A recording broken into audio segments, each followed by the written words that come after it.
the novel Saving Kenny, a story about a boy who wants to be a costume designer. In the story, Kenny takes costuming classes, and one of the things he learns how to do is tie-dye. Tie-dye is a very popular type of cloth that you can find in Central and West Africa, and that's what we're going to learn to do today, to make a wall hanging that you can put on your wall. So our final result is going to be something like this. You're going to need some equipment to do this.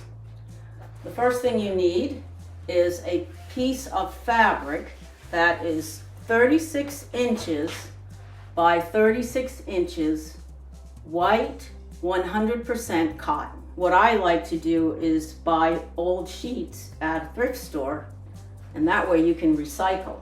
You will cut the fabric into 9 12-inch squares, and we will use these squares to make different tie-dye samples. You will also need string, and I like to use raffia. You can also use rubber bands, or you can fold the fabric. Rubber gloves, and of course you need the dye itself. You will also need salt, and you'll need a pair of scissors. So the first technique we're going to do, I like to call it the stripes technique, either stripes or checks. And that is a technique that is used on this beautiful tie-dye fabric. What you do is you fold the fabric. Have you ever made a fan out of a piece of paper where you fold it back and forth?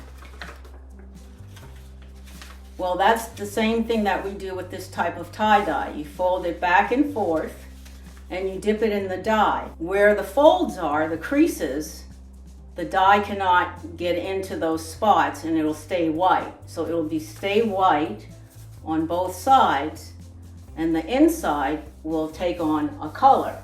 I'm going to use an iron to make the creases sharp. If you're using an iron, make sure that you have somebody who can help you with it, because the iron gets very hot and it can be dangerous. So I'm just going to do the same thing that I did with the paper. Fold it back, iron it, fold it again.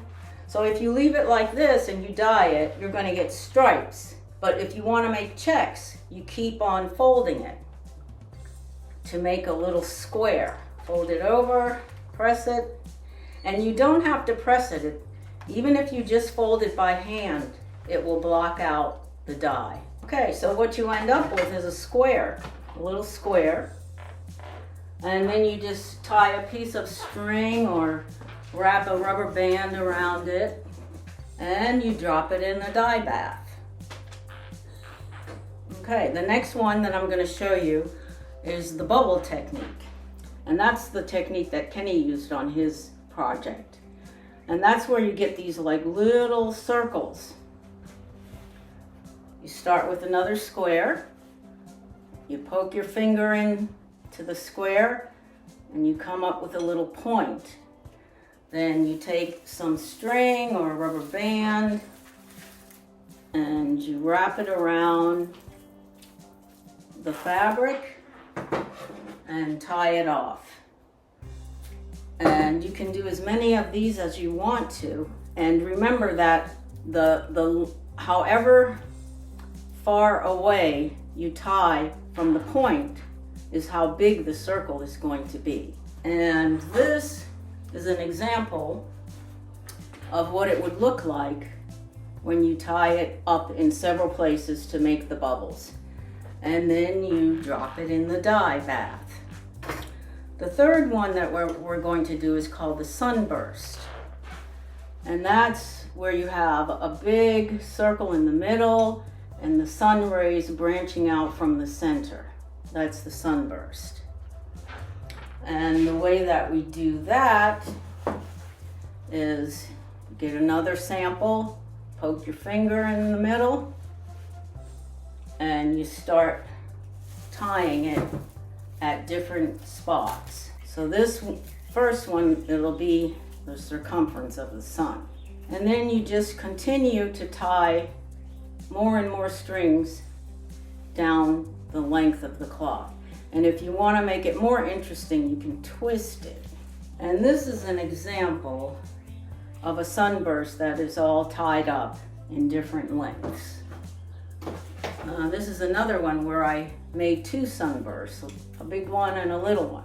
Now they have to soak in the dye, and you have to make sure to follow the instructions. Don't try and pull it out of the dye before it's done. The longer it stays in the dye, the darker the colors get. I have these samples that have been soaking in the dye for a while now. So I'm going to take them out. I'm going to put on my rubber gloves. Okay, and I'm going to rinse them in a bucket of water, which I have here. Now when you rinse, you have to keep rinsing and rinsing until the water runs clear. So what I did with this one, I suspended this tie-dye, which is a sunburst, so that the top and the bottom got the yellow and the middle part stayed white. So let's squeeze this out.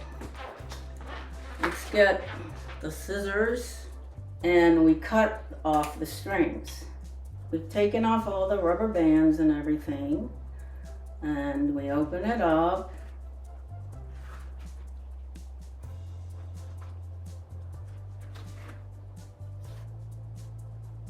And we have the sunburst in the middle. We drop it in the bucket of water to let it rinse. Now this one was the checks. And it comes out like checks. There. Drop it in the bucket. I have one last one. And these are the bubbles. And rinse them off a little bit so it's easier to handle. And we cut away all of the strings. Oops, and here you have the bubbles. This one came out nice.